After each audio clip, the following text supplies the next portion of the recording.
Rain hammered the windshield, turning the highway into a wash of gray. Judge Elena Cross tightened her grip on the steering wheel of her Navy SUV as it shuddered in the storm. She'd left the city to clear her mind after a difficult morning in court, but the weather had other plans. The car jolted suddenly. She eased it onto the shoulder of a lonely forest road and stopped. Heart pounding, she stepped out into the cold downpour. Water soaked through her clothes in seconds. A front tire sagged flat, hissing weakly. "Perfect," she muttered. The road stretched empty in both directions. Her phone had no signal. No calls. No roadside help. Just her, the storm, and a useless flat tire. She opened the trunk, pulled out the spare, and knelt beside the wheel. Mud splashed onto her slacks. Her sleek heels slipped as she fought for balance. She tried to loosen the bolts with the flimsy factory wrench. They didn't move. She tried again, harder. Nothing. Her wet fingers slid on the metal. Her hands were numb from the cold and shaking with frustration.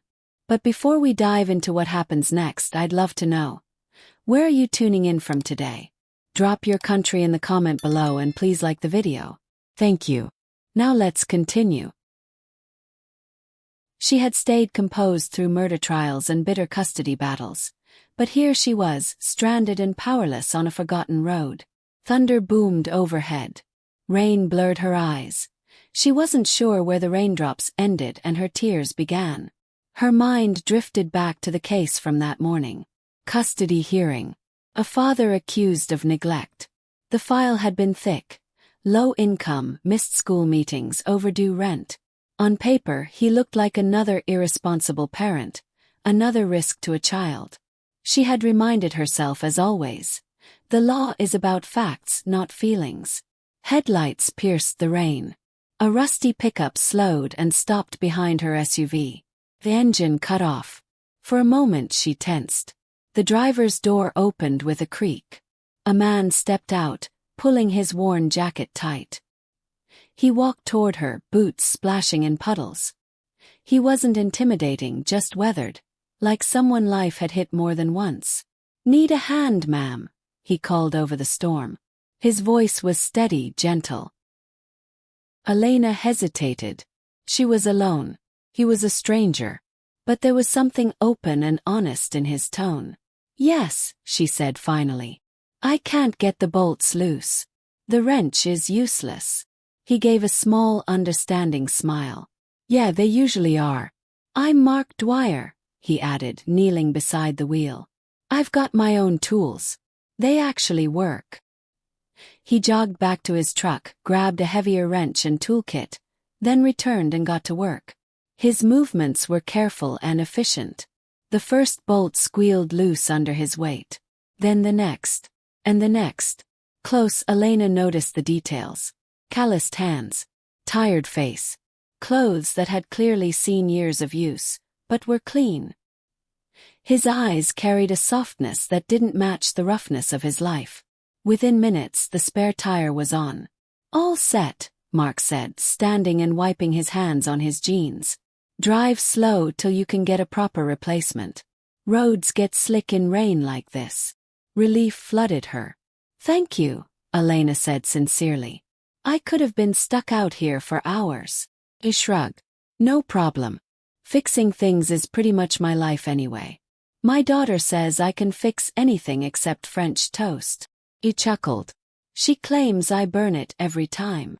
Elena smiled despite herself. "You have a daughter?" "Yeah," he replied, and his whole face softened. "Lena. 7 years old. Smart, stubborn, and way too honest. She's my whole world." A small ache formed in Elena's chest. "She's lucky," she said quietly, "to have a father who cares so much." His smile flickered, dimming just a little. "I try," he said. "Doesn't always feel like it's enough. But I try."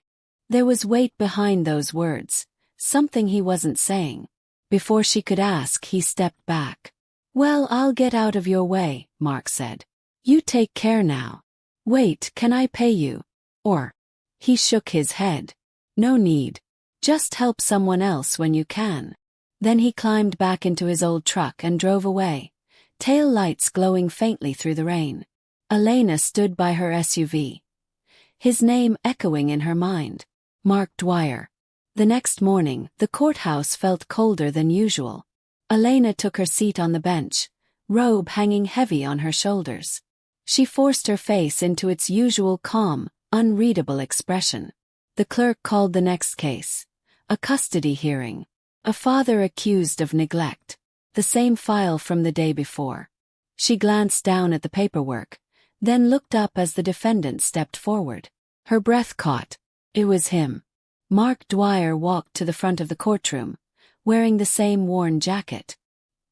He clasped his hands nervously, clearly trying to keep his composure. For a moment, Elena felt the room tilt. On paper, he was a struggling father barely holding it together. Low wages, late bills, missed meetings. But she had seen another version of him, kneeling in the rain, steady and patient, talking about his daughter with pride and tenderness. "Mr. Dwyer," she said, keeping her tone formal. "You may speak." He swallowed, then nodded. "Yes, Your Honor."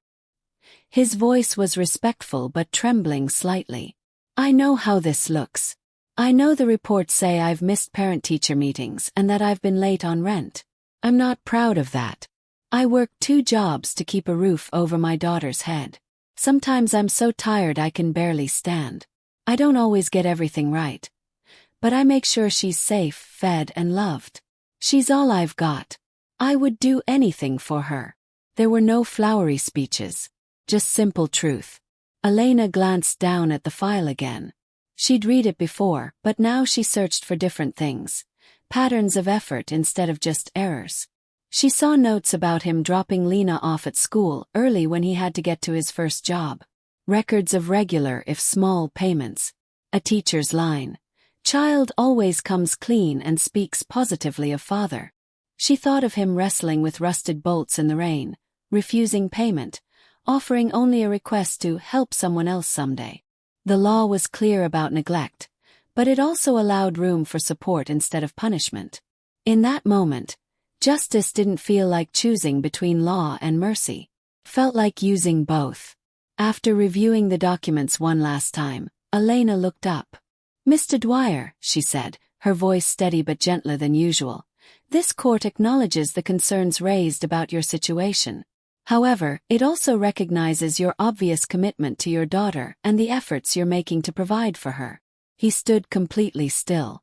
"This petition is dismissed," she continued, "on the condition that you enroll in the county's family support program. They will help you with resources, guidance, and employment assistance. I expect you to fully cooperate and continue doing everything you can for your daughter." For a heartbeat, Mark didn't seem to understand. Then relief crashed over him. His shoulders sagged, his eyes shone. "Thank you," he said hoarsely. "Thank you, Your Honor. I won't let you down. I won't let her down." "Take good care of her, Mr. Dwyer," Elena replied. "She's fortunate to have a father who keeps trying." He left the courtroom almost glowing with gratitude. Elena stayed seated, staring at the closed door. She thought about how close she had been to treating him as just another file, another case number. How easily she might have separated a girl from the man who would stand in the rain for a stranger and work himself to exhaustion for her sake. That evening, driving home under clear skies, the forest road looked different. Less threatening, more like a quiet witness to everything that had changed. A week later, in a cramped apartment across town, Mark opened his mailbox. Inside was an envelope with the court's seal. His stomach tightened as he tore it open. Inside was a short letter, signed in careful handwriting. "Dear Mr. Dwyer, on a rainy afternoon, you stopped to help someone you did not know, with no expectation of reward. That moment showed more about your character than any report on my desk. You reminded me that real goodness often appears when no one is supposed to be watching. Enclosed is contact information for a community job program that works with the court. I believe they can help you find more stable work and give you and your daughter a stronger future. Keep choosing love the way you do. The world needs fathers like you. Sincerely, Judge Elena Cross." Mark read it twice, then a third time, tears blurring the words. "Dad!" Lena tugged at his sleeve. "Why are you crying?" He scooped her into a hug, holding her close. "Because, kiddo," he said with a shaky smile, "someone decided we get another chance." The job program helped him land a steady position at a local repair shop. The pay wasn't huge, but it was consistent. The constant fear of eviction and empty cupboards slowly faded. Evenings became something new. He and Lena cooked together, still burning toast half the time and laughing about it. They did homework at the kitchen table. They watched cartoons, shared old blankets, and planned pretend adventures. On rainy nights, Mark sometimes stood by the window, listening to the soft patter of drops against the glass. To others it was just weather. To him it was a reminder of the day he helped a stranger. And the day someone in power chose to see his heart, not just his mistakes. Across town, whenever rain streaked down her office window, Elena would pause for a moment. She thought of a weary father and a little girl who believed he could fix anything. She had signed countless orders, delivered countless rulings. But this one stayed with her. Because it was the day she remembered that justice isn't only about punishment. Sometimes it's about giving a good man the chance to keep being a father. Before you scroll away, take a moment to think about Mark and little Lena. Tired father working 2 jobs. A flat tire in the middle of a storm. A judge who almost took his daughter away, until she saw the man behind the paperwork. One act of quiet kindness on a rainy road changed their future forever. If stories like this touched your heart, if you believe that second chances, mercy, and unseen goodness still matter, please like this video. Drop a comment for Mark and Lena. Share this story with someone who needs hope. And subscribe to Echoes of Life Stories so you don't miss the next powerful reminder that ordinary people can do extraordinary things. Every subscription helps these stories travel further, touch more hearts, and remind the world that kindness is never wasted, no matter how heavy the storm.